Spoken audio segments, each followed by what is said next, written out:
Cette année, nous repartons en Scandinavie pour une destination qui nous faisait rêver depuis longtemps, la Finlande, qui se dit Suomi en finnois. Nous allons y naviguer en canoë, en autonomie complète pour une durée de 3 mois et demi. Le Suomi est un pays nordique qui se situe entre la Russie et la Suède. Sa capitale c'est Helsinki tout au sud. Ce pays possède aussi une frontière avec la Norvège tout au nord, en Laponie. Le Suomi fête les 100 ans de son indépendance en cette année 2017. C'est donc une bonne période pour aller découvrir ce pays que nous connaissons si peu. Notre parcours dépasse les 1000 km et nous avons réalisé une boucle en 40 navigations et quelques sérieux portages. Nous sommes partis de Padasjoki à 140 km de la capitale et qui se trouve dans un parc national. Le jour de notre arrivée en Suomi, et après avoir posé la tente et le canoë au camping, nous sommes allés déposer la moitié de notre nourriture à Oravi. C'est le lendemain de cette longue journée que nous avons préparé notre embarquement et commencé à filmer avec le drone. Notre moustique de compétition nous permet d'avoir un point de vue que nous n'avions jamais eu auparavant et qui nous émerveille. Après quelques images dans un ciel gris, il était temps de chercher une place pour égarer notre voiture avant de partir, et c'est le gérant du camping qui nous a trouvé la solution. Il avait du mal à croire que nous partions pour plus de 3 mois en canoë et pourtant, il est toujours resté très attentif à nos demandes. That it's your car and I got your number. Yeah, okay. Everything's okay. Okay, no problem. Okay. If you- Here's the receipt. Tikos. Okay. Kiitos. Kiitos. Kiitos. Sorry. Okay. La voiture rangée, il ne nous restait plus qu'à quitter la terre ferme et rejoindre la légèreté de l'eau. La première journée de navigation fut grise et un peu confuse, mais les 10 premiers kilomètres pour rejoindre notre premier bivouac nous auront permis de retrouver nos repères et nos sensations. Partir pour plusieurs mois, c'est comme vouloir tourner les pages d'un livre pour en découvrir la fin. Désormais, c'est à nous d'en écrire l'histoire. Le Suomi est un paradis pour le canoë. Il y a des parcs nationaux partout et ils sont tous équipés de coins-feu, de toilettes sèches et de réserves à bois. Le drone nous permet de découvrir notre environnement et nous incite à vraiment lâcher prise. Les images nous permettent de mieux apprécier la beauté de ces grands espaces et cela motive notre envie de vouloir tout découvrir. Nous sommes sur une île qui mesure 8 km au cœur du parc national de Paean et la beauté de cet endroit nous semble être un bon présage pour tous les mois à venir. Cependant, avant de tracer notre route vers le nord, il s'agissait encore de faire quelques ajustements de notre pactage. C'est ainsi que nous sommes repartis à Padasjoki pour y déposer des vêtements, avant de partir sur un autre bivouac plus au nord. Chaque navigation est un moment de vie qui ne s'oublie pas. C'est à chaque fois un départ vers une forme d'inconnu, puisque l'environnement et la météo sont toujours différents. Notre préparation est méticuleuse et cette discipline participe à la cohésion de l'équipage que nous sommes. Chacun gère son espace et son confort, mais chacun s'assure que l'autre soit satisfait de son sort, puisque nos journées sont vraiment longues et c'est certainement parce que nous les apprécions. Nous partons pour le second bivouac sans avoir encore l'impression d'avoir entamé notre voyage. Il nous faut un peu de temps pour retrouver nos repères et cela commence aussi par les pancakes que nous allons manger tous les matins et je peux vous assurer qu'ils sont délicieux. Les bivouacs sont fréquentés et nous sommes dans un parc national. Il est donc interdit de bivouaquer en dehors des camps aménagés.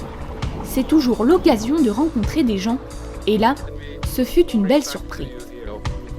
Jussi-Pekka, un Finlandais bienveillant, engage la discussion avec mon père et très vite, il nous invite à venir avec ses enfants pour un tour en bateau qui va nous faire découvrir les environs. Une fois les présentations faites, Onni, Ilmari, Elsa. nous avons rejoint le large et tout s'est accéléré d'un coup. Jussi-Pekka nous a pris sous son aile et avec mon père, ils ont commencé à discuter d'un tas de choses auxquelles je ne comprenais rien. Tout comme les enfants de UCPK, puisque nous ne parlons pas encore anglais. C'était la première fois que je me retrouvais à bord d'un bateau qui file comme une fusée. Je ne voulais pas trop le montrer, mais waouh! C'est sacrément impressionnant de sentir la vitesse qui nous emporte en nous faisant rebondir sur les petites vagues. Nous étions aussi vraiment surpris de la gentillesse de cette famille. Après cette émotion inattendue, nous nous sommes dirigés vers un coin aménagé pour faire une pause. En Suomi, il faut savoir prendre le temps, même après avoir été si vite. Après s'être croisés en faisant mine de rien et avoir accompli une excursion de l'endroit, ce fut une longue discussion entre papas qui semblait interminable. Surtout que nous avions été invités à manger une glace tous ensemble, mais arrivés devant chez le glacier, celui-ci était encore fermé en cette saison. Quelle déception ce fut pour une fanatique comme moi. Mais j'ai appris à être discrète quand je suis déçue. Sur le chemin du retour, en repassant devant notre premier bivouac, il y avait 2 hydravions, et l'on se rendait compte que nous avions du mal à prendre notre envol. Cette journée s'est terminée dans un sentiment de bonheur, et comme pour mieux confirmer la sympathie des Finlandais, une canne est venue jusqu'à la tente, piocher les bouts de pain que je lui lançais. Nous repartions une fois de plus à Padasjoki pour récupérer à la voiture un chargeur supplémentaire pour le drone avant de filer définitivement vers le nord. Nous sommes bien organisés et chaque mise à l'eau est le résultat d'une organisation que nous connaissons par cœur. Il nous faut 1 à 2 heures pour plier le camp, petit déjeuner compris. Cela dépend du terrain, de la météo, de la nuit passée et de l'humeur du jour. Alors nous prenons notre temps pour tout préparer et ainsi mieux anticiper la longue journée qui nous attend avec ses rencontres surprises. Where are you from? From France. France. Okay. Yeah. And you? Nice to meet you. And you? Finnish.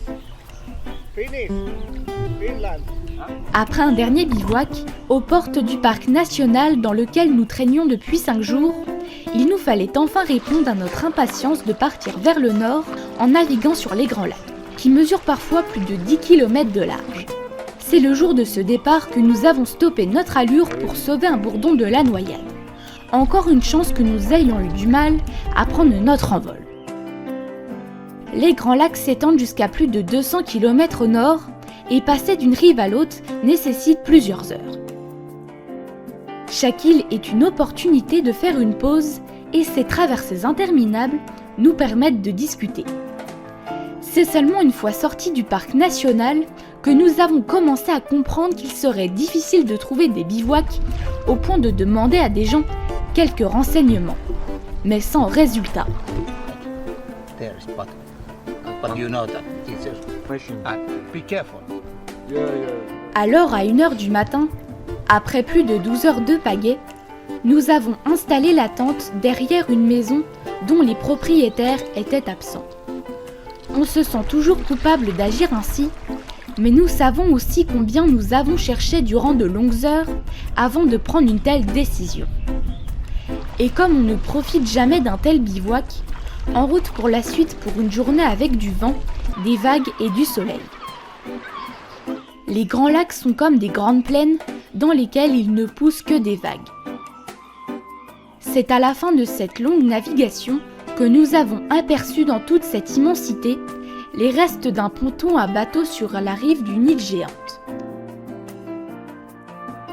Et c'est après plus d'1 heure d'exploration que nous avons décidé de poser la tente dans une petite crique avec toutes les raisons du monde de penser que c'était le paradis. En effet, à quelques dizaines de mètres derrière la tente, se trouve un sauna, baptisé le Magic Sauna, puisque nous l'avons déniché into the wild.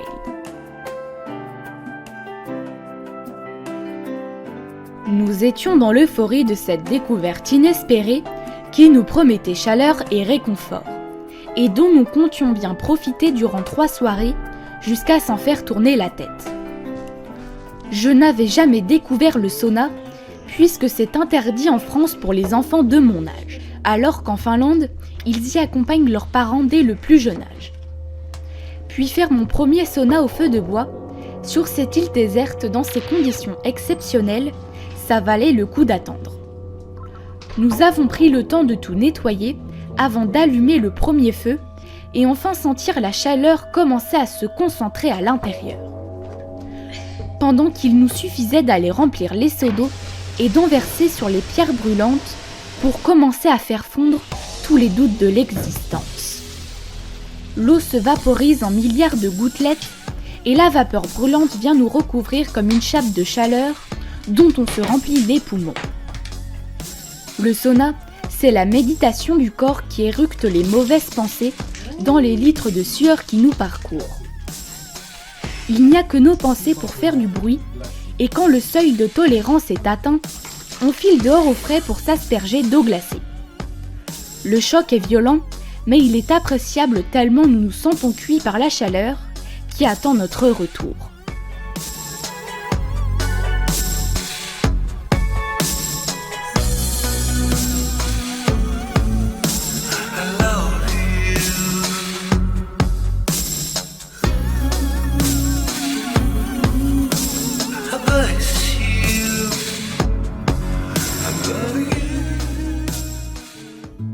On avait bien conscience de vivre un moment qui est devenu un précieux souvenir et qui ne pourra jamais être comparé. Ces 2 jours et ces 3 soirées sauna, ce fut un moment vraiment unique. Nous quittons le Magic Sauna, sereins et reposés en ayant fait le plein de chaleur, puisque les températures restent encore fraîches pour un mois de mai. Quitter ce bivouac n'est pas facile. On y serait bien resté une semaine entière, mais notre envie de naviguer et de découvrir la suite prend le dessus. Nous savons maintenant que rien nous ne fera revenir en arrière. Notre voyage est entamé et le sentiment de liberté que cela nous procure est parfois si intense qu'on ne se gêne pas pour hurler, au milieu des lacs, notre joie d'être là. Le vent se lèvera au cours de cette navigation et comme nous découvrons encore de quoi la météo est capable ici, nous choisirons l'option de faire une pause pour laisser le vent monter à son maximum et nous montrer de quoi il est capable. Nous pouvons rester des heures sur un îlot pour ne pas avoir à lutter contre le vent inutilement, puisque tôt ou tard il se calmera. Alors on patiente, on grignote, on fait des images et des siestes. Puis vient le moment où le soleil nous fait entendre qu'il est temps de repartir à la recherche d'un bivouac. Celui-là, nous l'avons déniché vers minuit, au bout d'un chemin qui sert à mettre les bateaux à l'eau, et même s'il y avait des maisons pas très loin, nous étions certains de ne gêner personne durant les 2 jours où nous sommes restés sur place, à attendre que mon père se rétablisse. En effet, le soir de notre arrivée, perturbés par la faim qui nous tenaillait, nous avons mangé comme des ours, surtout lui. C'est dans la nuit qu'il a commencé à vomir, et le lendemain, ça a continué toute la journée. Puis après une 2e journée entière à dormir sans rien manger, c'est au matin du 3e jour que nous avons quitté ce camp, un peu fébrile, avec l'envie tenace de retourner au Magic Sauna. Durant ces 2 jours passés ici, nous n'aurons fait que rester à l'abri du vent et de la pluie. Finalement, nous continuons vers le nord en laissant cette mauvaise passe derrière nous et en emportant quelques doutes. Les journées de navigation sont vraiment longues et on s'amuse à se faufiler pour observer les signes. Et comme le vent se lève régulièrement l'après-midi et qu'il envoie des rafales surpuissantes, nous préférons attendre quelques heures à l'abri, qu'il se calme et repartir tranquillement dans les lumières de fin de journée. C'est notre 8e navigation et la routine qui s'installe dans notre organisation nous permet de pouvoir prendre du recul et savourer tous les instants. Parfois nos discussions durent toute la journée, rythmées par les coups de rame et d'autres fois, même sans être fâchés, nous n'avons pas l'envie de se parler, alors chacun reste dans ses pensées en n'utilisant que des mots simples, pas faits pour réfléchir. Je ne suis plus une enfant et il m'arrive d'avoir du mal à respecter une certaine discipline. Il paraît que c'est normal à mon âge, puis mon père me dit bien que les chats ne font pas des chiens. Nous voyageons au gré des vents et le temps qui défile nous paraît ne plus être un obstacle à la vie. C'est la lumière et le ciel qui nous disent quoi faire, et la seule énigme quotidienne qui nous mène, c'est de savoir où se trouve notre bivouac. Le reste n'a plus son importance, parce que le temps nous enveloppe dans ce qu'il a de meilleur, l'instant. On ne voit plus le temps passer, et chaque instant peut durer une journée. Alors pourquoi s'arrêter, sinon pour se reposer? À nous de vivre l'histoire de ces 3 mois qui nous attendent, au rythme tranquille de notre progression vagabonde. Nous avons des cartes et le GPS pour naviguer, cependant, nos cartes en papier éditées en 2017 nous indiquent des endroits pour bivouaquer, mais il s'agit en fait de terrains privés. Nous en étions à la fin de notre journée et après plus de 15 heures en canoë et depuis plus de 4 heures à la recherche d'un bivouac, il fallait se décider à agir. On avait projeté nos espoirs du jour à un endroit qui se situe au fin fond d'un lac, bien enfoui et qui était répertorié comme une aire de camping libre. C'est ainsi que nous sommes allés demander l'autorisation de s'installer et c'est après 3/4 d'heure de recherche que nous avons obtenu notre sésame pour un chouette bivouac au bord de l'eau. Nous leur avons montré nos cartes pour faire valoir notre bonne foi, mais comme ils ne parlaient pas anglais, ils se sont contentés de nous faire comprendre que ça ne posait pas de problème.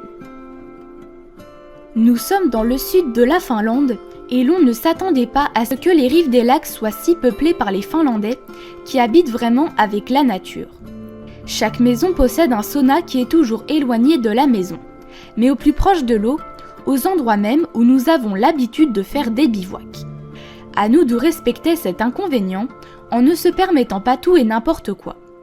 C'est aussi aux gens de comprendre que nous sommes vagabonds et que le respect dont nous savons faire preuve doit nous permettre de rester libres de nos choix.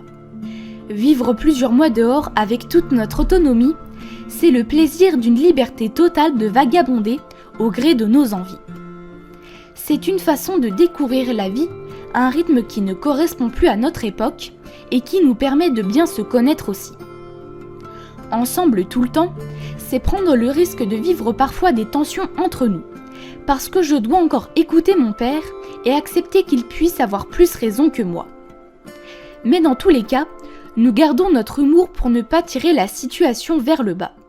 Alors quand il m'arrive d'avoir la flemme de pagayer, mon père n'oublie jamais de me demander « Alors, elle est à quoi ta soupe? » Je me rends bien compte que je ne serais pas la même aujourd'hui si je n'avais pas vécu tous ces voyages avec mon père. Nous voilà sur un bivouac qui est un endroit utilisé par les pêcheurs pour griller leurs poissons et ça nous rassure de constater qu'il est tout de même possible de trouver des endroits sans maison aux alentours. Nous sommes aux portes de Jyväskylä et nous avons dépassé les 200 km de canoë alors que Padasjoki, notre point de départ, ne se trouve qu'à une centaine de kilomètres. Nous sommes toujours dans le sud de la Finlande, notre progression est celle d'un escargot. Nous avons parcouru en 2 semaines, ce qu'une voiture ferait en 1h30.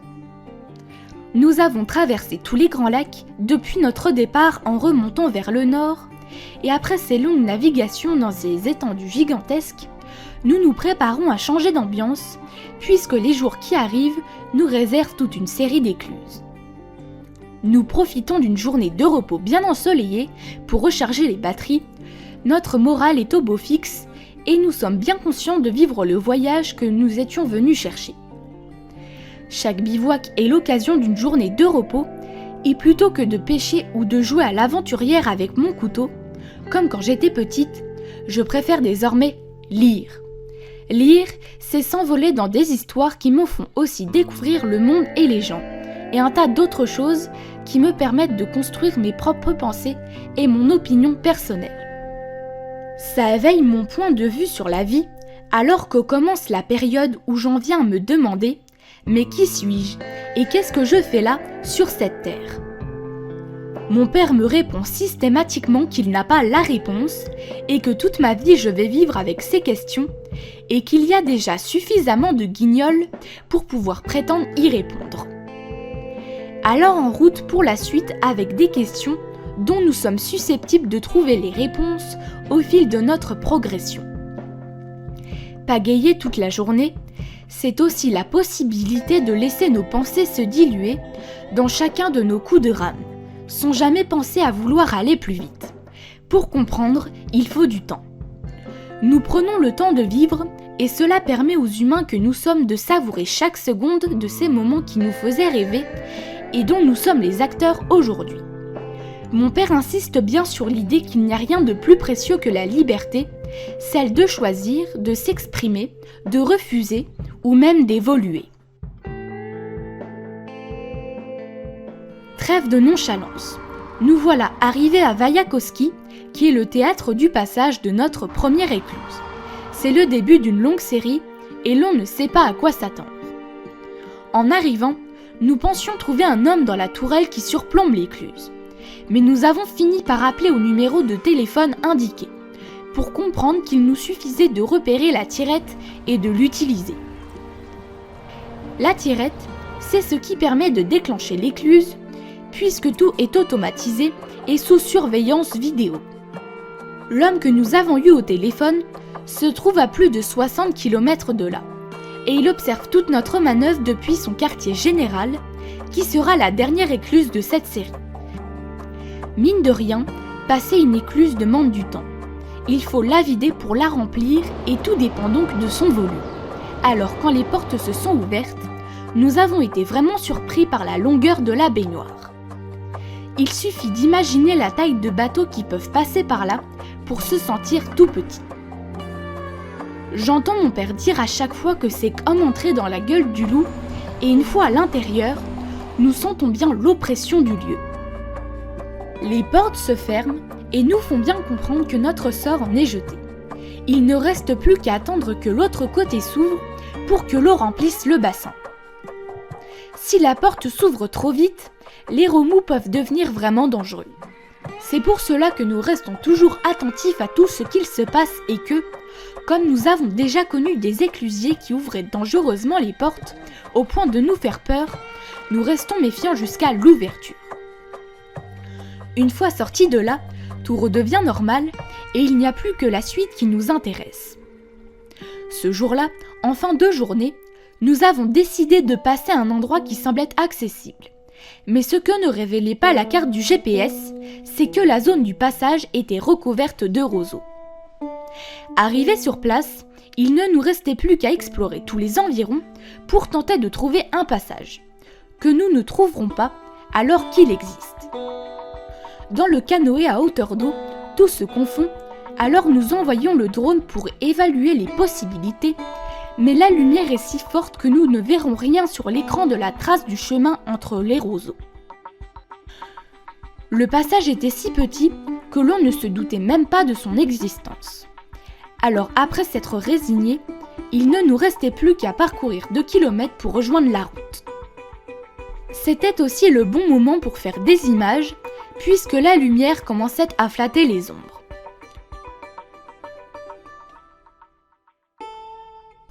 Nous voilà sur un bivouac qui semble sauvage et parfait pour un décor d'aventure, mais comme il est toujours bon de se méfier des apparences, un peu de hauteur permet de se rendre compte que la région est peuplée.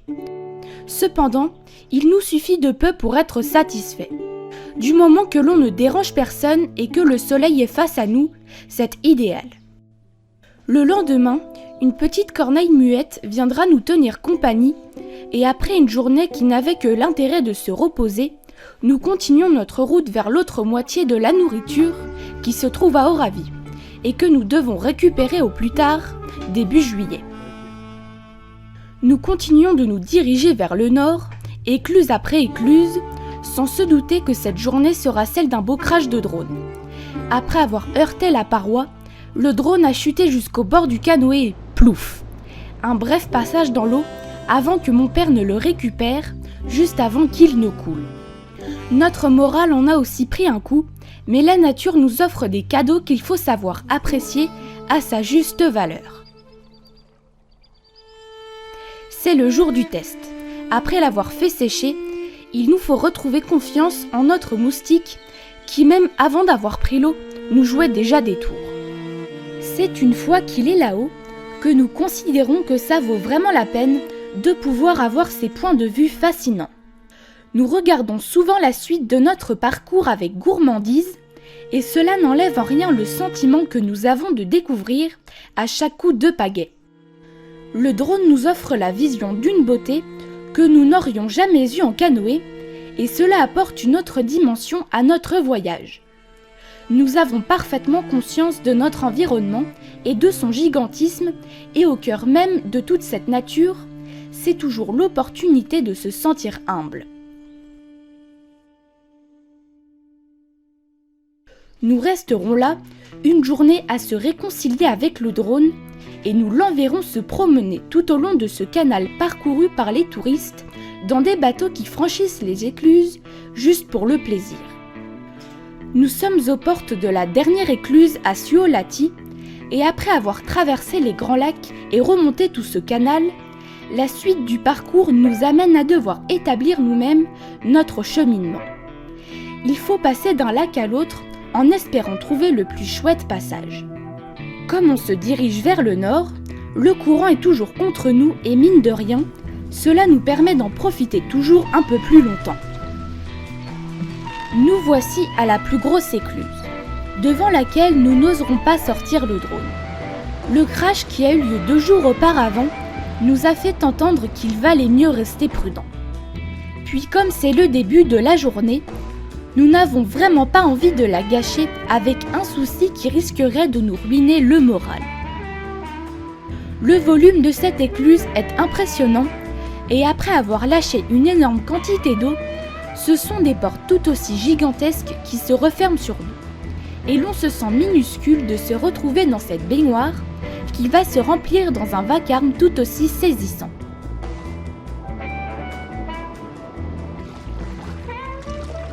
Une fois sortis de là, nous retrouvons la liberté de choisir notre trajectoire, qui se doit de rejoindre l'autre moitié de notre nourriture.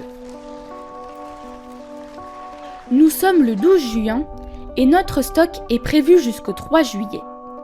Il nous faut récupérer le reste à Oravi, qui se trouve encore à 300 km en canoë. L'orage qui se prépare laisse entendre qu'il vaut mieux se reposer en écoutant le vent siffler durant ces 2 jours de repos.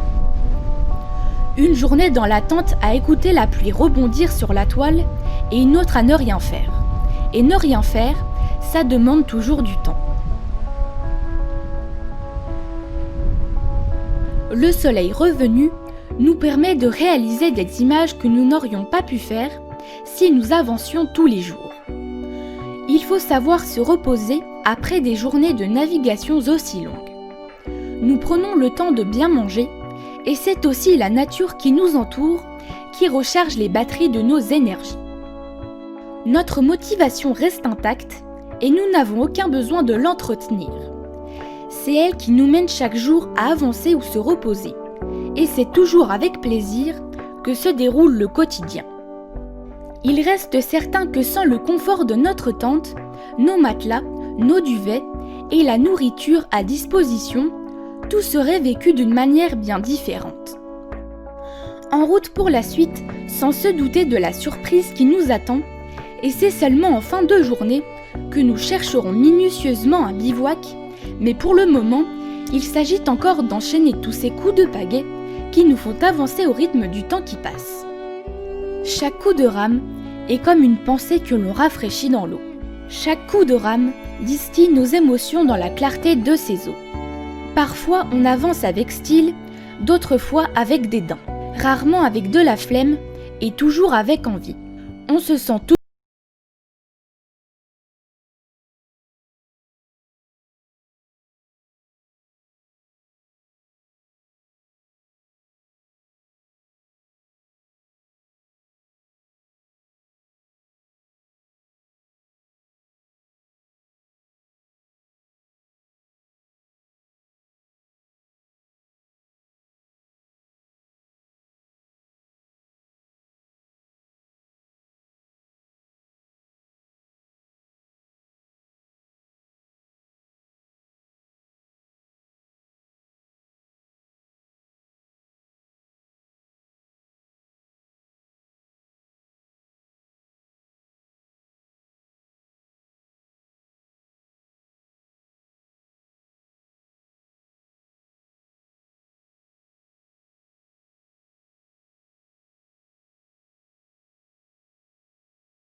déniché après de longues heures de recherche, sans nous douter que nous venions d'accoster sur une île entièrement aménagée. Après une journée entière sous le soleil et dans le vent, c'était vraiment incroyable de découvrir cet endroit qui offre la nature à tous ceux qui savent l'apprécier. La météo divine qui nous accompagnait nous aura permis d'apercevoir la silhouette d'un shelter. Ce sont des abris tout en bois pour les voyageurs. Alors après une nuit bien douillette dans notre abri providentiel, il est temps de vous faire découvrir la cerise sur le gâteau. Mais prenons le temps de vous y emmener, puisqu'il faut se rendre sur l'autre bord de l'île, puis comme je ne suis pas bien réveillée ce matin, rien ne sert de se presser. C'est quand même magique de devoir traverser cette forêt baignée de lumière pour en arriver à découvrir un magnifique sauna. Un sauna public ouvert à tout le monde et dont nous avons déjà profité le soir de notre arrivée. Planté là, à la disposition de tout le monde, sous la responsabilité de chacun, c'est sûrement une chose inconcevable en France. À nous de l'utiliser en respectant le lieu et les usages. C'est comme ça que j'ai voulu apprendre à couper du bois, mais il semblait me manquer un truc qui s'appelle la force. Par nature, j'ai insisté, mais rien à faire. Le sauna est immense et nous l'avons essayé, le matin, l'après-midi et le soir. C'est à chaque fois une ambiance différente et nous utilisons toute cette chaleur, autant pour recharger nos énergies que pour se soulager de nos douleurs. C'est aussi un temps pour méditer à cette chance d'être là, dans ce confort inespéré parce que vivre dehors, c'est devoir supporter les éléments. Sur cette île, il y a aussi un quota qui vient d'être construit. C'est une sorte de refuge en bois destiné à préparer à manger. Le foyer du feu se trouve en son centre et il semble pouvoir accueillir autant de personnes que le sauna. Nous prenons la décision de rester encore 2 jours à se reposer sur cette île que l'on n'imaginait même pas. Quand la vie nous offre l'opportunité de tels moments, il est si facile de ne pas résister à tant de bonheur. Chaque soir sera le théâtre d'un magnifique coucher de soleil qui semblait vouloir nous dire de rester là encore plus longtemps. C'est le dernier soir sur cette île, 1 mois exactement après notre départ, que nous avons fait les images qui ont suscité nos rêves pour la suite de notre parcours. On commençait vraiment à croire que quelque chose d'encore mieux, d'encore meilleur, nous attendait quelque part au cours de notre voyage. C'est le cœur gros que nous quittons, l'île aux 3 pontons, c'est grâce à eux que nous l'avons découverte, alors c'est ainsi que nous l'avons baptisée. Nous y laissons des souvenirs précieux, sans avoir oublié de couper du bois pour ceux qui viendront après. Notre direction prend un nouveau tournant, puisque désormais nous nous dirigeons vers l'est. Fini de remonter vers le nord. Il nous faut atteindre Varkos en se faufilant de lac en lac. Et pour cela, il nous suffit de repérer sur les cartes le cheminement qui nous permet de nous éviter des portages sans intérêt. Nous découvrons combien la Finlande est propice à la navigation, puisque toutes ces petites écluses sont des passages d'un lac à l'autre et nous permettent d'enchaîner les kilomètres sans interruption. La tirette n'a plus de secret et nous profitons de ces écluses pour faire des images, des pauses casse-croûte et prendre le temps de savourer l'instant. Le pollen semble se diluer dans une danse aussi intense que silencieuse et il nous enlace jusqu'à nous porter vers la sortie. Chaque franchissement dure assez longtemps pour que l'on ne puisse jamais se sentir pressé. Et l'on s'adapte naturellement à ce rythme imposé par chaque écluse. Le bassin se remplit petit à petit et de la même façon, nos émotions remontent vers la surface. Quand les portes s'ouvrent, c'est un nouvel horizon qui s'offre à nous, toujours accompagné par le sentiment de revenir à la liberté.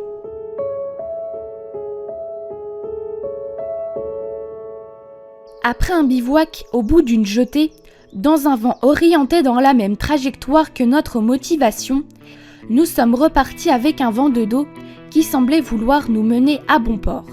Le soleil se lève à l'est et c'est aussi notre direction pendant plusieurs semaines, puisque nous avons dans l'idée de rejoindre la frontière russe après avoir récupéré notre nourriture.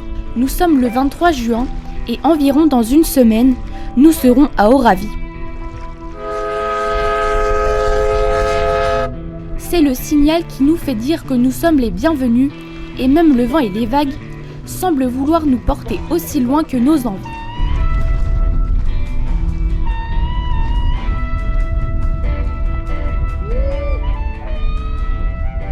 Après une telle traversée, on s'offre toujours une pause dans le pollen qui, par sa présence, nous indique les coins vraiment calmes. Cette journée se terminera contre un vent soutenu dans une marina. Les gens sur place nous accueilleront avec bienveillance et admiration de nous avoir vu lutter contre le vent pour en arriver jusqu'à eux. Ils nous font comprendre qu'il n'y a aucun souci pour planter la tente ici et se reposer une journée. Il y a un quota des toilettes sèches à notre disposition et toutes ces attentions participent à un meilleur repos.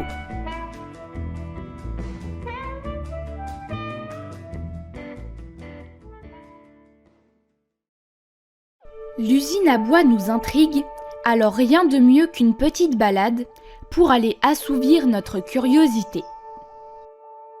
Il s'agit là d'une usine qui transforme le bois en copeaux, destinée à l'industrie du papier. Que dire de 20 ans d'efficacité ? L'homme exploite sans limite la terre, la nature, pour son développement insensé. Jusqu'au jour où nous aurons tellement tout exploité qu'il n'y aura plus rien.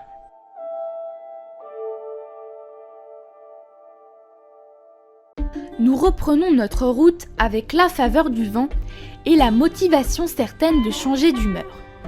En effet, nous allons tout au fond du lac pour accéder à une rivière qui va nous permettre de rejoindre Varkos. On ne sait pas exactement à quoi s'attendre, puisque la nature ne prévient jamais de ce qu'elle est capable.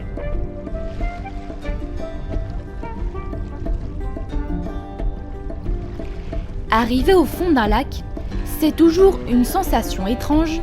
C'est comme arriver à la fin d'une histoire pendant qu'une autre se présente. Les conditions de navigation vont totalement changer et le vent ne va plus être un paramètre dominant. Tout va devenir facile. Même si l'on s'attend bien sûr à devoir franchir quelques rapides, puisque c'est à contre-courant que nous entamons cette remontée. Au début, le vent nous aide à ne rien percevoir du courant, mais nous savons que dans quelques heures, il nous faudra certainement envisager un portage. L'essentiel de notre plaisir est certainement de ne pas encore savoir ce qui nous attend. Sur les lacs, rien ne nous retient de crier notre joie de voyager en canoë, alors que dans les rivières, c'est toujours plus intime. L'ambiance est peu propice à la discussion et chacun se laisse emporter par la découverte de ce paysage qui défile sous nos yeux. On se contente de faire observer à l'autre ce que chacun pense être le seul à avoir remarqué. Régulièrement, nous passons devant des maisons et nous surprenons des gens tout nus dans leur jardin, profitant du soleil et qui ne s'attendaient pas à voir un canoë débouler. Tout le monde est rassuré de constater que nous ne faisons que passer en faisant mine de rien. Certains endroits sont si peu profonds qu'il nous faut les franchir à pied, puisqu'il n'est même plus possible de pagayer.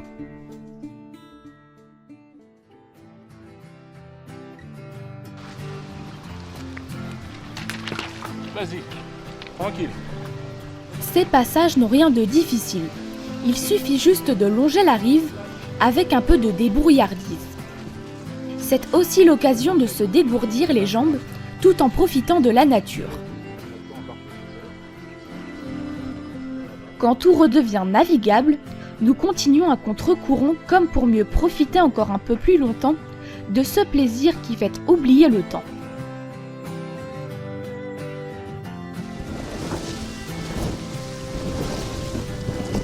Remonter une rivière, c'est peut-être vouloir remonter le temps, mais c'est sûrement de ne pas vouloir se laisser porter par les éléments. Ces journées sont certainement celles qui passent le plus vite, tellement la rivière occupe nos esprits en nous faisant toujours redouter l'infranchissable. Il suffit de prendre le temps et avec de la bonne volonté, rien ne nous semble impossible, surtout que l'on y trouve du plaisir. C'est bien d'un esprit d'équipe dont nous avons besoin pour franchir mètre après mètre ce contre-courant qui, on le sait bien, Prête à partir vers l'avant? Vas-y. nous procurera la satisfaction d'avoir avancé dans une lutte fraternelle avec les éléments. Se retrouver aussi confinés, après avoir parcouru des lacs aux largeurs inouïes, c'est ce qui nous laisse sans voix dans ces rivières où le moindre bruit capte notre attention. Des étangs jalonnent notre parcours, et durant toute la semaine de navigation dans ce dédale de lacs et de rivières, en direction de Varkos, nous n'avons jamais cessé de croire que c'était possible, puisque nous suivions une route officielle pour les canoës-kayaks. Seulement nous, on le fait en sens inverse. Et comme l'on considère qu'il ne faut pas s'empêcher d'essayer, nous avançons toujours avec l'idée que rien ne peut vraiment nous arrêter. Et pourtant, la crainte de ne pas y arriver ne nous quitte jamais. C'est à la fin de cette journée que l'on était certain de trouver un camp aménagé, puisque les cartes nous l'indiquaient. Malheureusement, une fois sur place, il s'est avéré que le shelter était en plein vent et qu'aucun endroit ne nous permettait d'accoster simplement.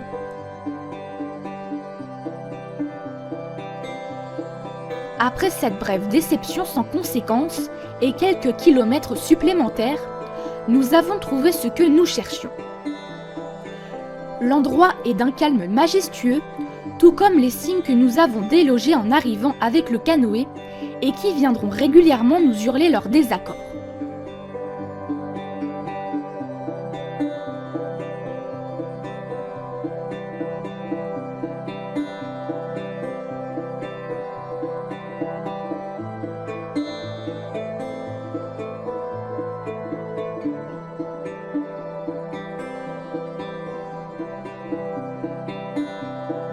C'est pendant cette journée de repos que nous avons décidé pour la suite de faire un petit portage de 4 km pour couper court, plutôt que de se confronter au vent, durant pas loin de 30 km.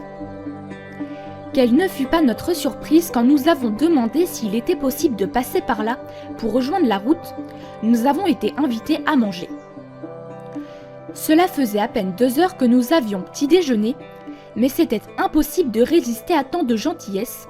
Alors on s'est assis pour manger, et pendant que l'on prenait des forces, nos hôtes nous bombardaient de questions curieuses, nous obligeant à répondre la bouche pleine.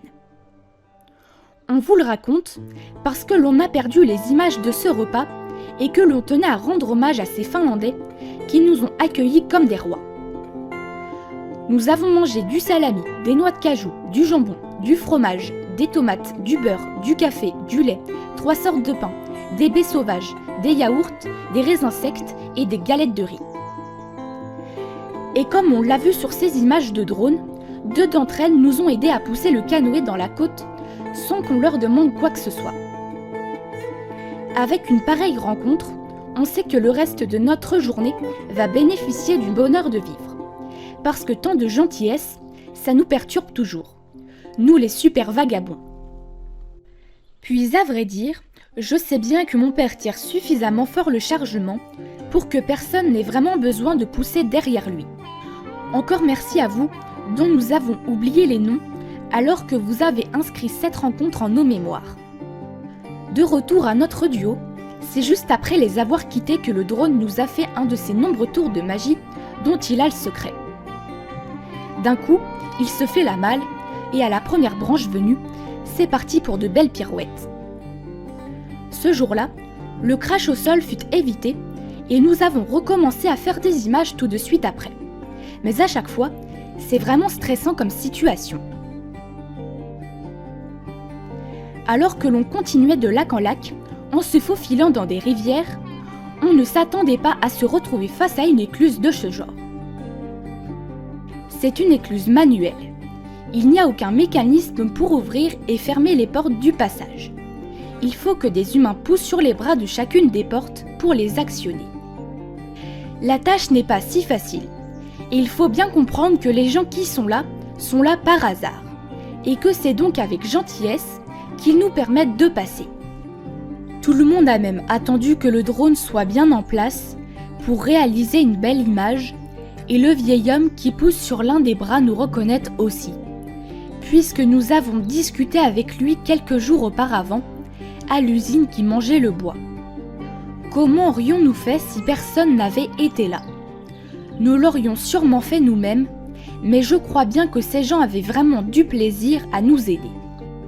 Mais on voyait bien aussi que le drone captait leur attention. En tout cas, il y avait une sorte de fraternité qui semblait convenir à tout le monde. C'était à la fin d'une journée inattendue, comme celle que l'on aimerait vivre chaque jour. Riche de rencontres, de sensations et de noix de cajou. Mais pour autant, la journée n'était pas encore finie. Et le passage qui nous attendait au milieu d'un marais tenait notre curiosité en haleine depuis le début de cette journée. Il faut savoir que dans ces endroits, il y a si peu d'eau que la pagaie se plante régulièrement dans le sol. Il y a toujours le risque de se frotter sur un rocher. C'est pour nous le plaisir de devoir trouver notre chemin au milieu de cette végétation aquatique. Il nous arrive de surprendre d'énormes rochers à notre passage qui sursautent hors de l'eau et nous surprennent à leur tour. Allez, on vous emmène pour un petit tour de canoë, comme pour mieux tenter de vous faire partager ces moments que l'on aime tant et qui restent pour nous une vraie sensation de liberté.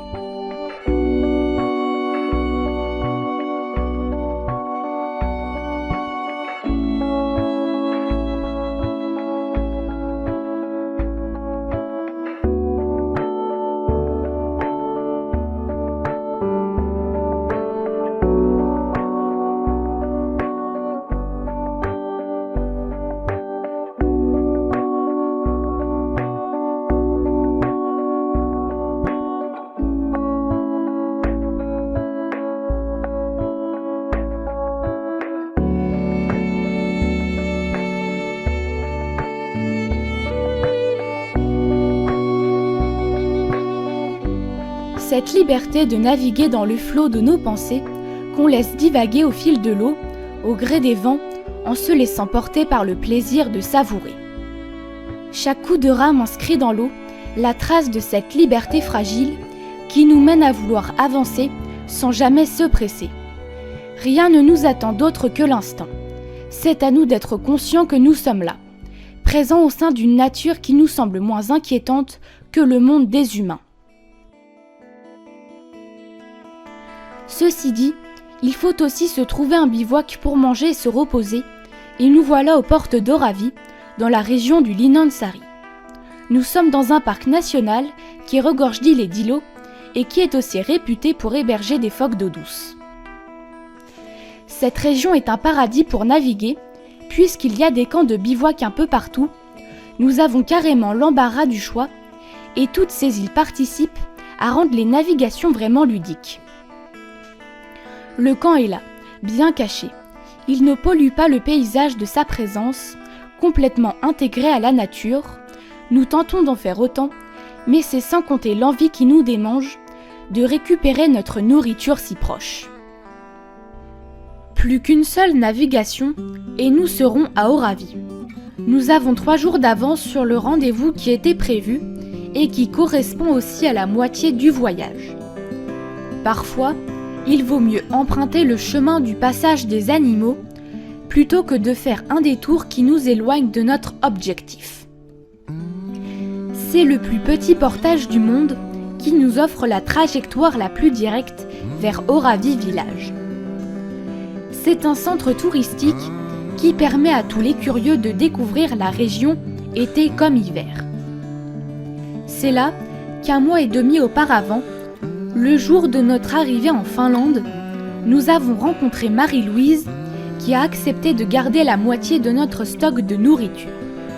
Nous avions apporté à manger et à boire pour les remercier du service rendu et nous lui avons rendu hommage dans notre carnet de voyage puisque nous avons perdu les images de cette rencontre.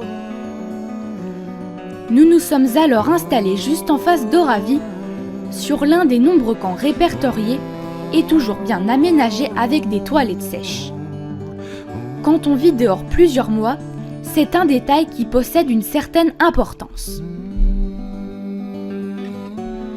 La baignade, c'est aussi essentiel. C'est tellement bon pour le corps et l'esprit qu'il ne faut pas s'en priver dès que c'est possible. Ça rafraîchit, ça décrasse, Et il ne faut pas oublier que nous buvons cette eau depuis des semaines. C'est vraiment magique de sentir que la nature nous imprègne jusqu'à la moindre de nos cellules. Nous quittons Oravie après une journée de repos et dans un vent à décorner les caribous. Et voilà qu'à peine installés sur notre nouveau camp, des kayakistes finlandais viennent à notre rencontre pour entamer une discussion. Les Finlandais sont vraiment des gens paisibles et curieux. Notre bivouac est aux portes des Grands Lacs qui vont nous mener vers la Russie, qui se trouve à une centaine de kilomètres. À chacune de nos rencontres, et depuis notre départ, on se renseigne. Et nous avons compris qu'il ne faudra pas franchir la frontière russe. Les Finlandais nous ont bien expliqué que ça ne rigole pas dans cette zone très surveillée. Le demi-tour de notre parcours se fera devant la frontière et c'est après qu'il ne nous restera plus qu'à rejoindre Padasjoki, notre point de départ. Oravie était à la moitié de notre parcours et le mois de juillet va commencer à nous faire compter les jours qu'il nous reste. Franchir la moitié, c'est voir le temps autrement que comme il nous était offert jusqu'à ce jour. Désormais, chaque jour passé nous rapproche de la fin de ce voyage. Alors nous continuons de nous éloigner vers l'est, comme si rien ne pouvait avoir d'emprise sur notre liberté.